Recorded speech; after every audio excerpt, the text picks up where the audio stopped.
Hello, everyone, and welcome to Thorough Newspaper Analysis, which is brought to you by Losico. So, today we have two articles for discussion. The first is The Climate Policy Needs New Ideas. So, this article basically talks about the new needs that must be brought in the climate policy that we are following worldwide, and why do we need to have a more equitable basis for discussing the responsibility of climate change for every nation. And the second article is again from the Hindu, which is titled as The Broken Bonds of Democracy. So, this actually talks about the harm that the electoral bonds or the system of electoral bonds has been doing to the entire election democracy in our country. And what is the system of electoral bonds has been discussed in this article. And finally, we have the news and flash column, which has news points that are more important for a prelims exam.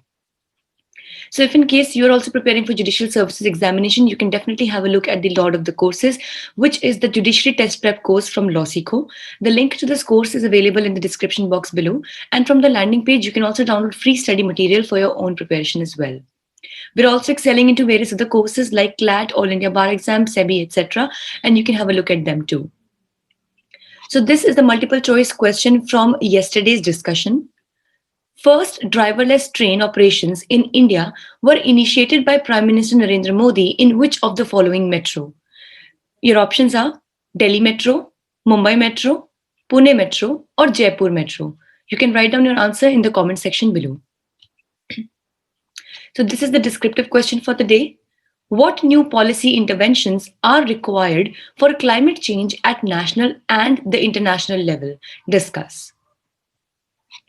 So the year 2021 will be the year for a new global climate change policy, and among the major economies, India will meet its Paris Agreement target for 2030. So basically, as we know that Paris Agreement has been one of the biggest initiatives that have been taken in the direction of climate change, and India also is a very good and efficient contributor towards the goals of Paris Agreement.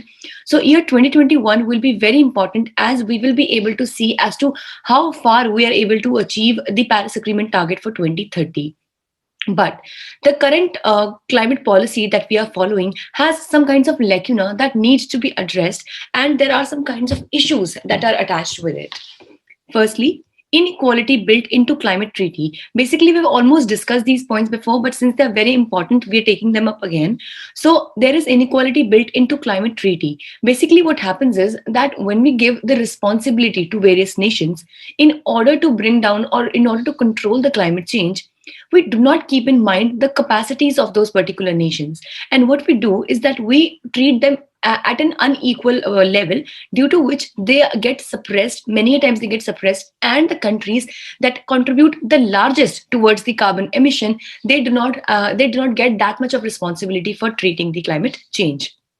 So basically, it considers total emissions, size, and population, making India the fourth largest emitter. So according to this, we are the fourth largest emitter in the world. But according to the United Nations, the richest 1% of the countries emit more than 2 times the emissions of the bottom 50%. So we need to consider that as well, that India definitely is not in the richest 1% of the nations, but and according to the United Nations, the richest 1% of the nation or the populations, they emit more than 2 times the emissions of the bottom 50%. So that is why the responsibility should also not be just distributed that in this way, that it is given equal to every nation, and it should be seen as to what is the capacity of that particular nation, what is the capacity of the population of that particular nation, and what is the real contribution of that nation or population in the emission of the carbon or the greenhouse gases. Then the next one is that the word carbon neutrality is vague. So basically, by carbon neutrality, we mean that the amount of carbon that a nation is emitting is equated with the amount of carbon is absorbed by the forest of that particular country. Like for example, one nation is emitting 100 units of carbon or any kinds of greenhouse gases, but it has developed methods, and it has that amount of forest that these 100 units can get absorbed as well. So that would be the situation where we would say that this nation has achieved the level of carbon neutrality. But the word carbon neutrality actually has a vague meaning as per these climate targets when we talk about at the global level. So basically, this balances the emitting carbon with absorbing carbon from atmosphere and forests, right? As we just discussed. Unfair for latecomers in India, whereas US and Europe have already reached their peak levels of emission and recently have reduced their emissions. So as we know that there are different countries, as we know that the industrialization, it began in the western part of the world.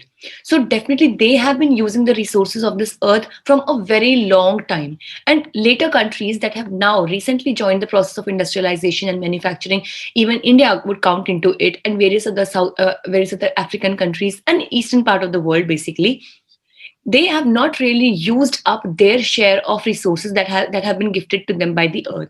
But if we talk about the carbon neutrality, then the target for both the western as well as the eastern part of the world are seen to be equal, which definitely is not justified because these eastern nations are not that equipped as the western nations are. Then obviously there are different saturation levels and emission levels as well of the different nations. Like two-thirds of the emissions arise from demand of middle class from infrastructure, mobility, buildings, etc. Then the infrastructure has used half of the total materials, mainly construction, cement, and steel, and we do not currently have any good or substantial substitutes to these things. And then in cities, reflected in saturation levels of infrastructure with consumption and not production. So definitely the saturation levels for different areas are different, and that is why their accountability and responsibility should also be different at the global level. Then we have the population to emission ratio. So in 1950, the United States of America's emission peaked at 40%, which has now been reduced to 26%, but is still largest in the world. Then in the North America and Europe, it has less than one fourth of world population, which actually reduced to one fifth in 2010, but it is responsible for almost half of the global material use. Basically, what idea we are getting from here is that it is not that the populous nations are the only ones that are responsible for larger emissions of the carbon or the greenhouse gases. Rather, there it is to be dealt with the standard of life that the people follow over there. Like in example, they have shown that in North America and Europe, it is actually currently only one fifth of the world population, but it is responsible for almost half of the global material use. And then China has four times the population than US, but it accounts only for 12% of total emissions. And on the contrary, US, that has hugely less number of population as compared to China, is amounts to 26% of global emissions. And even India, it has population close to China, but it accounts only for 3% of the cumulative emissions. So that is why if we are trying to give responsibility to the nations just on the basis of the population or the huge or less population that they have, then definitely it would not be an equitable idea, as we have seen that various nations and regions that have less population are accounting for more carbon emissions, and there are also examples of nations with more population but still accounting for less carbon emission. So these are the few steps that are needed in this direction. India must highlight its unique national circumstances, because obviously every country, now if we talk about specifically about India also, it has its own unique national circumstances. Like for example, the meat industry in India, especially if we talk about the beef, it contributed to one third of the global emissions. But if we talk about the per nation contribution in this, Indians eat only 4 kg meat per year, and on the contrary, USA eats 100 kgs of meat per year. So definitely the contribution is different by different nations, and the responsibility should also be shared that way only. Then India may push an alternative 2050 goal for countries currently with per capita emission less than global average. So definitely we might get a leverage in if we talk about a 2050 goal as well. And then the transport emissions as well should be brought in global agenda, so that a wider scope can be given to the climate change perspective. With this, let's discuss the second article for the day, which talks about the electoral bonds and the democracy. So basically, first we need to understand that what are we meaning by the term electoral bonds, and what impact have they had on the democracy or the election democracy of the country. So basically, very recently, this idea of electoral bonds was brought in the Indian election system. So by electoral bonds, we mean that, for example, there is a person who is a huge industrialist, or he has a good income, or anyway he wants to give some kind of donations to his favorite political party, or the political party that he wants to favor to. Now what he does is that in order to give an amount, for example, he wants to donate 1 crore rupees to that particular political party. So there are a few notified banks that have been given this responsibility of issuing these electoral bonds. So what that person does is he goes to that particular notified bank. For example, he goes to the State Bank of India, which is the SBI. He gives this amount of 1 crore rupees to this bank. And in exchange of this 1 crore rupees, this bank issues him the electoral bonds. Now, what the other party, the political party in whose name this electoral bond has been issued, can then move to the bank and finally collect this amount of 1 crore rupees as a donation for its own political party or for the growth or for the election purposes of this political party. Now, this is how an individual can also support financially any political party of his choice. So, this was the very idea of electoral bonds. Now you must be thinking as to what would be the very issue. So what is the problem if we have the system of electoral bonds? The very problem and the biggest problem attached to the electoral bonds is that they are not transparent. You cannot even inquire as to which individual has donated what amount of money to which political party. So it is a completely opaque system, which definitely would encourage any kind of black money or any kind of financial corruption as well to take place in the entire election process. So, a recent order by the Central Information Commission, which is the highest body, the CIC in the RTI, has effectively shut the door to seek any details about donors and donees relating to electoral bonds under the RTI Act. So, basically, neither would you be able to get information about the donors and nor about the donees. So, who is giving what amount of money to whom will be a complete mystery. So, as we know, these are the issues with the electoral bonds. They're not at all transparent because of this very factor. They promote arbitrariness because obviously there is a huge chance that the government the people would give this money for any kind of their personal interest or their personal benefits, and this would definitely promote arbitrariness, and this facilitates undisclosed quid pro quo arrangements between donors and political parties. Like, for example, there is a particular industrialist whose work is of such nature that the government will have to intervene, maybe to give some kind of tender or to give some kind of industrial project or anything like that. And now this industrialist pays off in the name of electoral bonds to this particular political party, and then in return of this money, this political party, once chosen to be the government of the country, does the work that is beneficial to this particular industrialist. So that is why a complete relationship of give and take or something for something would be facilitated by this method.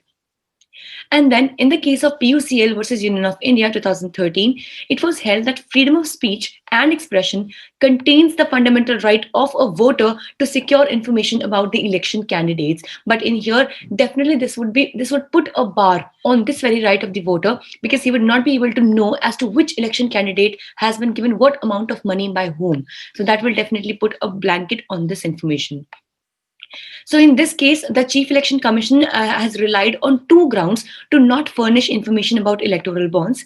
Firstly, Section 8 of the RTI Act, which we know that it has the information that can be exempted under Section 8, and that no public interest is involved in it, which definitely is a question, because any kind of information about the political party or the political candidate it is ought to be for the public information or public interest, but in this case, somehow they have taken this relief. So this is Section 8, Clause 2, so which gives the exemption to Section 8. When public interest outweighs any harm to protected interests, the information sought for may be accessed. This overrides the grounds relied by the CIC. So basically, 8 Clause 2 gives an exception to Section 8 as well, that if public interest is involved, then that information should be made open to the public. But in this case, the CIC has said that no public welfare or public interest is involved in this particular case. So if we talk about the public interest, the CIC earlier deemed political party to be a public authorities under RTI Act, and funds received by the parties from donors is naturally of interest to the voters. It was earlier itself said by the CIC, but now somehow they are just diverting from their own contention.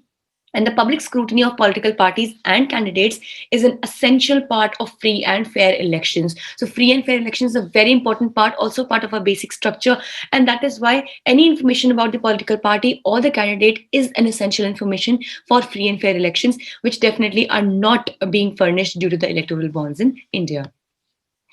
So this was the entire process by which electoral bonds are function. They are work. They are put to work. So you can go through them. We've already discussed them at all. So this is for the news in flash. INCOIS or INCOIS launched Digital Ocean. So the Union Minister for Science and Technology has launched the Digital Ocean platform for Indian National Ocean Information Services.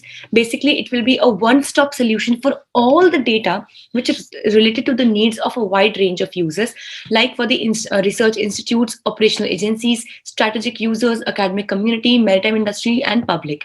And it is the first of its kind platform for ocean data management. So all the important information that would be related to the oceans that are surrounded by India will be available in the Digital Ocean platform.